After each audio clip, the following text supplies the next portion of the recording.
Yo, bien ou bof, on se retrouve aujourd'hui pour parler d'une série Canal+, et oui, comme tu l'as deviné, c'est marqué dans le titre, il s'agit de la saison 2 de Validé, réalisée par Franck Gastambide, qu'on ne présente plus. Bon alors cette série, comme tout le monde, je l'attendais, j'avais kiffé la saison 1 évidemment, comme tout le monde encore une fois, donc je l'attendais, je l'ai vu day one, et comme toutes les séries qui me plaisent, je l'ai mangé d'un trait, d'un coup d'un seul. Bon alors comme d'habitude, jeune freluqué, je ne vais absolument pas te spoiler, évidemment, on n'est pas là pour ça, je vais simplement te donner mon avis de cinéphile raffiné. Déjà que les films, il faut pas spoiler, mais alors les séries c'est pire, hein. Donc les séries c'est bien pire en termes de spoil, c'est délicat. D'ailleurs, n'allez pas faire un tour sur Twitter. Quand une série fait beaucoup de bruit comme Validé et qu'une nouvelle saison sort, tu peux être sûr qu'il y a toujours des clochards sur internet pour te spoiler. Vous savez tout l'amour que j'ai pour les spoilers. Enfin bref, on n'est pas là pour ça. Donc sans plus tarder, je vais pas te faire attendre plus longtemps. Moi, j'ai tout regardé d'un trait. Je suis mitigé. Voilà, je suis mitigé. D'un côté c'est cool, mais d'un autre côté j'ai quelques déceptions, on va en parler. Bon, alors comme je l'avais dit, la saison 1 m'avait vraiment plu, hein, on est nombreux à avoir kiffé, elle a d'ailleurs battu des records de stream, de visionnage, tout ça. On l'a également dit que c'était la première fois qu'une série s'attaquait à cet univers du rap, c'est quelque chose qui n'avait pas été fait auparavant, donc ça c'est une bonne chose. On est les premiers à se plaindre quand le rap n'est pas suffisamment mis en avant dans les médias alors que c'est la musique numéro 1 au monde, hein. Donc voilà, moi je suis content, moi je fais partie des anciens qui ont découvert le rap, c'est ma passion, c'est ma première passion, le rap c'est toute ma vie, et on n'était qu'une poignée au départ, on était montré du doigt, il y en a qui disaient que c'était qu'un effet de mode. Aujourd'hui on est loin de tout ça. Avant, pour acheter un disque il fallait que je fasse des kilomètres, que j'aille à la Fnac à Paname. Maintenant tu vas dans n'importe quel Auchan, Carrefour, t'as des disques de rap à foison. Bon bref, les choses ont bien changé dans le bon sens. Par contre il est vrai qu'il y a un petit retard au niveau du rap dans les médias, dans les choses comme ça. Pourtant il n'y a pas une seule interview, il n'y a pas un seul documentaire où t'as pas du hip-hop en fond sonore, hein, du rap en fond, et paradoxalement on n'en parle pas suffisamment. En tout cas les rappeurs sont rarement invités, si ce n'est que pour les descendre. Bref, on va pas parler de tout ça, mais c'était une bonne chose globalement que Franck Gastambide s'attaque à ça. En plus il connaissait le sujet parce que forcément il connaît beaucoup de rappeurs. D'ailleurs il en a énormément invité dans la saison 1, là il en a encore invité beaucoup dans la saison 2. Des guests ça fait toujours zizir, il n'y a pas de souci. Bref, en gros, pour aller droit au but, moi ce qui me dérange c'est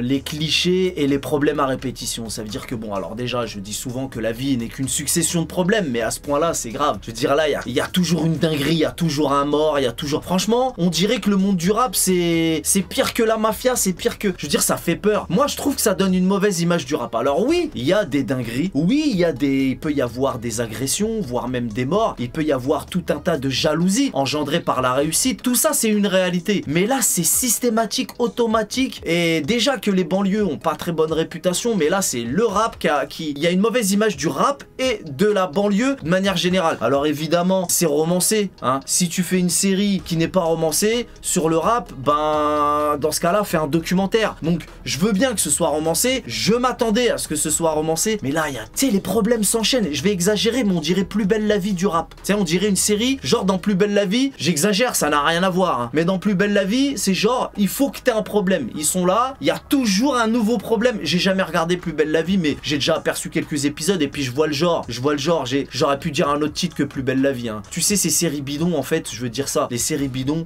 où genre, t'as forcément, le problème est amené d'une façon où genre, c'est obligatoire, il faut, vas-y, c'est dans le cahier des charges, il faut qu'il y ait une galère. Il y a un nouveau mort, il y a une nouvelle agression, une nouvelle séquestration, un nouveau... Eh vas-y poto, on parle du rap. Tu sais, il y a plein d'autres sujets à aborder dans le rap, tu vois. Encore une fois, je sais que c'est une réalité, c'est des choses qui arrivent, c'est vrai, je dis pas que c'est faux, mais pas à cette fréquence et pas à ce point-là. Surtout pas à cette fréquence, parce qu'il y a des choses très violentes. Des fois, la réalité dépasse la fiction, je le sais, mais à cette fréquence, c'est systématique, automatique. Alors oui, il faut romancer, sinon t'as rien à dire. Et du coup, bah fais un documentaire, je veux bien, mais il y a plein d'autres choses à exploiter, tu vois. Genre, là, ils ont employé, déjà, l'actrice principale, c'est une femme. Donc, la réalité d'une femme dans le monde du rap, ça, c'était une bonne idée. Mais après, la jalousie engendrée par le succès, les parents qui peuvent peut-être pas trop apprécier le fait que l'enfant fasse du rap, ou alors l'acteur principal qui a un enfant, c'est délicat d'associer le boulot artistique avec la vie de famille. Bon, là, c'est un petit peu le cas. Enfin, bon, je vais pas spoiler, mais il y a plein d'autres facettes à exploiter. Mais là, c'est automatiquement la racaillerie,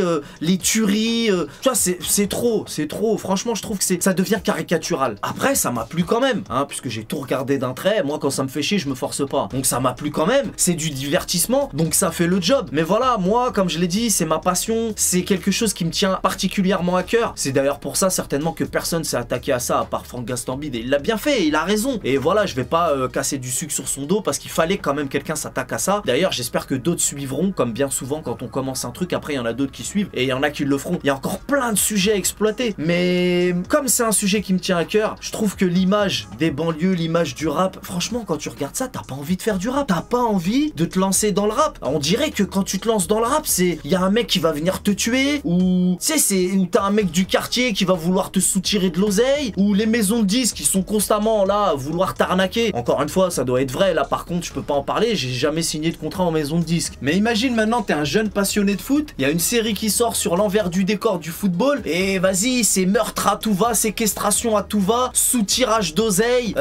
et constamment pendant toute la série. Saison 1, saison 2, bah ça va donner une mauvaise image du foot, et puis ça va peut-être en démotiver certains, je pense. D'autant plus que cette série, elle va être visionnée dans le monde entier, faut pas croire que c'est seulement un succès en France, hein. Ça c'est regardé dans toute l'Europe déjà pour commencer, et tous les autres pays francophones, etc., etc. Bon, je suis pas en train de te dire que c'est la meilleure série du monde, mais quand même, tu reportes le même truc sur un autre univers, et bah poto, ça donne pas envie. Alors ça donne du crédit à tous ces mecs qui font du rap automatiquement dans un clip, t'as une calache, un machin. Ça y est, ça commence à être démodé ça aussi, hein, les roues arrière en bécane, les kalachnikov automatiques, on dirait le mec, bon on a fait un clip de rap, vous savez tous qu'est-ce qu'il faut qu'on fasse, hein, vous êtes au courant. Et en plus de ça, sans vouloir spoiler encore une fois, si t'as pas vu la fin de la saison 1, bon déjà t'es en retard, je sais pas ce que tu fais là à regarder cette vidéo, mais bon, je vais quand même pas spoiler, mais je vais simplement te dire que dans le début de la saison 2, il tourne un petit peu trop vite la page. Il y a des gens qui disparaissent, ça dérange pas plus que ça. Ça, niveau scénaristique, ça me dérange. Hein, il faut, alors peut-être pas trop pleurer dans les chaumières non plus, mais faut un juste milieu. Là, on oublie un petit peu vite certaines personnes, je trouve. Et du coup, le côté dramatique, ben voilà,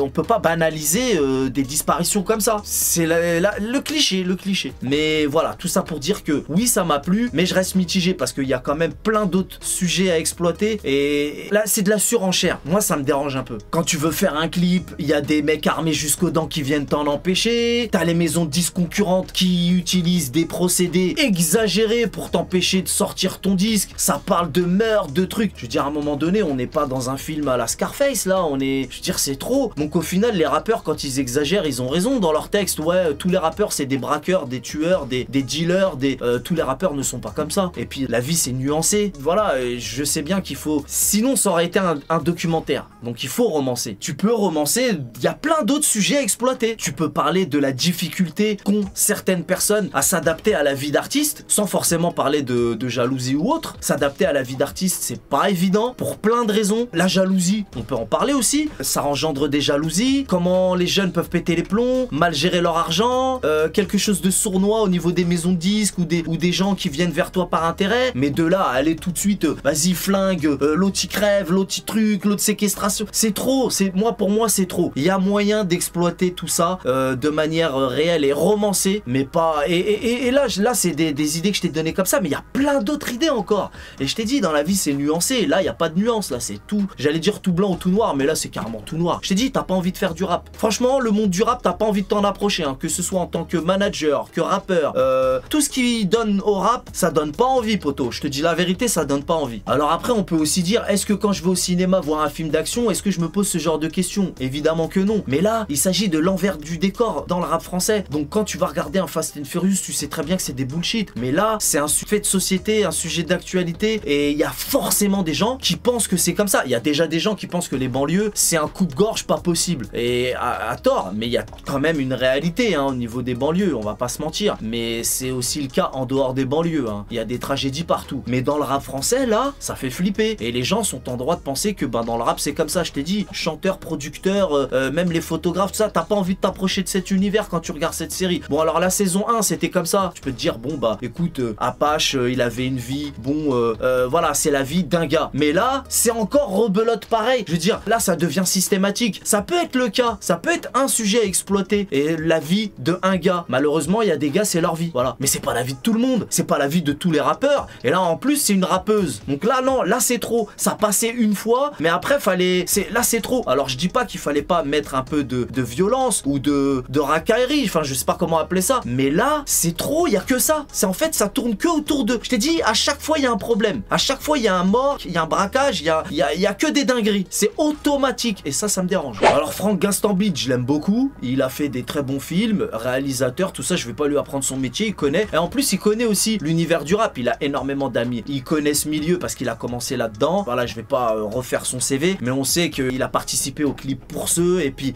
même il y a plein de raisons qui font qu'il connaît plein de rappeurs, il connaît le milieu. Mais si tu connais le milieu, poto, c'est pas tout le temps que de la violence à l'état pur H24. Alors oui, il faut romancer, mais il y a plein de façons de romancer. Romancer ne veut pas dire, voilà, tout de suite les clichés. Rap égale braquage égale dealer égale rinté, mort, truc. Donc en fait, il cautionne ce que disent les rappeurs à longueur de temps. Tu sais, ces clips à 2 balles où t'as tout le temps des meuhards, des kalachnikovs, tout ça. Moi, personnellement, je suis pas client. Mais non, franchement, moi, ça m'a gonflé un petit peu. Après, il y a quand même quelques sujets qui ont été exploités qui sont intéressants vis-à-vis de la femme dans le monde du rap, vis-à-vis de la vie de couple aussi. Que, par exemple, voilà, je vais pas spoiler, mais le revenge porn, entre guillemets, pour ceux qui savent ce que c'est, quand tu sors avec une meuf et qu'après vous vous séparez en vous embrouillant et que l'un des deux divulgue des photos, bon bah bien souvent c'est les mecs, voilà, divulgue des photos sur internet de la meuf, des photos privées, tout ça, plein de choses comme ça qui sont intéressantes, mais c'est ça qu'il fallait exploiter un petit peu plus. Puis le marketing,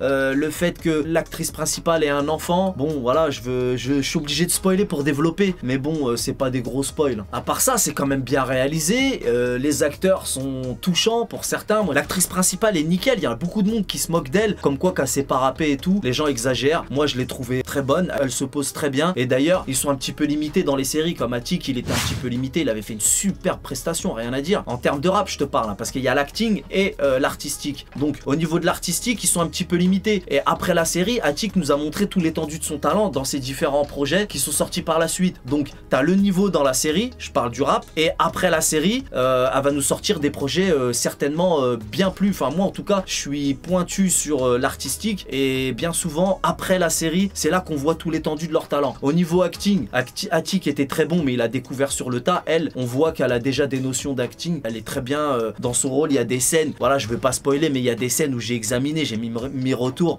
comment c'est joué et tout. Franchement rien à dire là-dessus, et encore une fois la réalisation est nickel. Le scénario, mis à part ce gros problème, c'est pas un petit problème, c'est que voilà, c'est de la surenchère qui me dérange, mais mis à part ça c'est bien écrit, mais il y a quand même des choses qui m'ont surprise. Il a quand même réussi à me scotcher Gaston Beat sur certaines scènes, et il y a un acteur que je kiffe grave, c'est l'acteur qui joue Mounir, Abdel Bencherif, qui est un acteur connu et reconnu. Le gars il en est pas à son coup d'essai, lui il me fait kiffer. Voilà, je peux pas trop en parler parce que ça serait spoilé, c'est peut-être même déjà une forme de spoil. C'est délicat de parler sans spoiler, d'ailleurs il faudra que je trouve une solution parce qu'il y en a qui me demandent de spoiler. Par exemple, comme je ne spoile pas, je peux évidemment pas parler de certaines scènes, donc je vais réfléchir à tout ça. Puis ce truc de oui je te spoil à partir de la 8e minute, je sais pas, ça m'a jamais vraiment intéressé. Moi je me positionne comme un poteau qui te donne simplement son avis, ça m'a plu, ça m'a pas trop plu, voilà. Je veux pas descendre la série, franchement je l'ai regardé en entier, donc moi ça m'a quand même plu, ça fait le job en termes de divertissement, ça fait clairement le job. S'il y a un côté addictif, on va pas se mentir, il y a un côté addictif dans le scénario, il y a quand même pas mal de surprises, il y a des trucs qui m'ont bluffé, donc voilà, c'est cool. Moi c'est juste la surenchère qui ça donne pas envie de faire du rap. L'univers du rap, quand t'as regardé cette série, il fait peur. C'est ça qui est relou. Et en même temps, ben, les banlieues en prennent pour leur grade aussi, tu vois. Ibrahim Bouelel est encore plus touchant dans cette saison 2. Il est drôle et touchant. Vraiment, j'ai kiffé. Hein, pour ceux qui ne le savent pas, il est malheureusement incarcéré au Maroc suite à une vidéo humoristique qui n'est vraiment pas passée. Je vais pas revenir là-dessus, mais voilà, dire des gros mots pour être drôle, comme quoi, c'est pas une bonne idée. Bon, après, ça serait trop long de rentrer dans les détails, renseignez-vous ceux qui sont pas au courant. Malheureusement incarcéré, je sais que la vidéo qu'il a faite c'est pas cool du tout, mais après c'est un petit peu disproportionné comme punition. C'est pas parce que tu fais une vidéo qui est de très mauvais goût que incarcéré, c'est un peu exagéré, d'autant plus que être incarcéré à l'étranger, ça n'a rien à voir avec la France, hein. T'as vu, ils sont à je sais pas combien dans une cellule avec un chiotte au milieu de la pièce, enfin bref.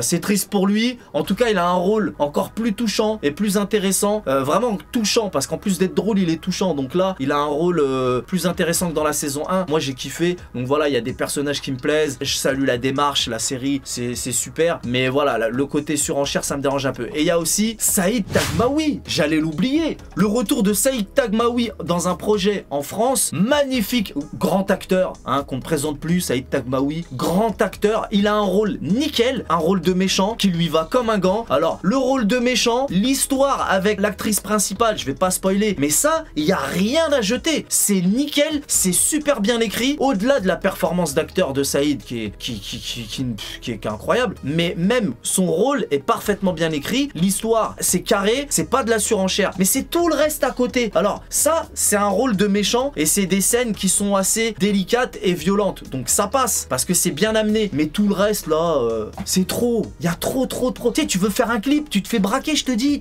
il y a que des problèmes. Tu fais un concert, tu te fais braquer, c'est que des problèmes. C'est ça qui me dérange, il y en a trop. Mais le rôle de Saïd Taghmaoui, il y a rien à changer, c'est nickel. En plus, voilà, je suis à 2 doigts de spoiler, mais son rôle, il est vraiment mortel. En lien avec l'actrice principale, il y a une histoire qui se tient bien, ça c'est parfait. Ça c'est, voilà, c'est réel. Donc il y a quand même des nouveautés, il y a quand même un effort, tu vois. Mais... ouais, il y a des trucs qui me dérangent, c'est dommage. Bon, en tout cas, j'ai quand même passé un agréable moment, j'ai quand même kiffé, j'ai quand même tout regardé d'un trait. Donc bon, c'est un petit peu injuste de critiquer, mais fallait que je le dise. Et on peut aussi souligner l'apparition de Rof qui nous a livré une prestation magistrale, qui a été saluée par tout le monde sur Internet. C'est simple, de toute façon, Rof là, son apparition, elle a cassé Internet, tout le monde en parle. Donc Rof, son apparition, elle a cassé Internet, tout le monde en parle. Donc ça, c'est sympa, et puis c'est toujours cool de voir des légendes du rap, les guests, tout ça. Il y a quand même beaucoup de choses intéressantes dans cette série. Et c'est pour ça que j'ai passé un agréable moment et que j'ai tout binge-watché. C'est comme ça qu'on dit. Donc voilà ce que je pouvais dire sur cette série. Si la saison 1 vous a plu, la saison 2 vous plaira tout autant. Je pense en tout cas. Alors c'est une série tout public, même si c'est pas un sujet pour les gosses. Je l'ai dit, il y a pas mal de racailleries. J'ai parlé de violence, mais ça va, il n'y a aucune scène gore et aucune scène de nudité. Donc vous pouvez la voir avec qui vous voulez. Voilà, c'était mon avis de cinéphile raffiné. Je vous donne rendez-vous très prochainement pour un nouveau débrief film. On connaît les bails. Salut!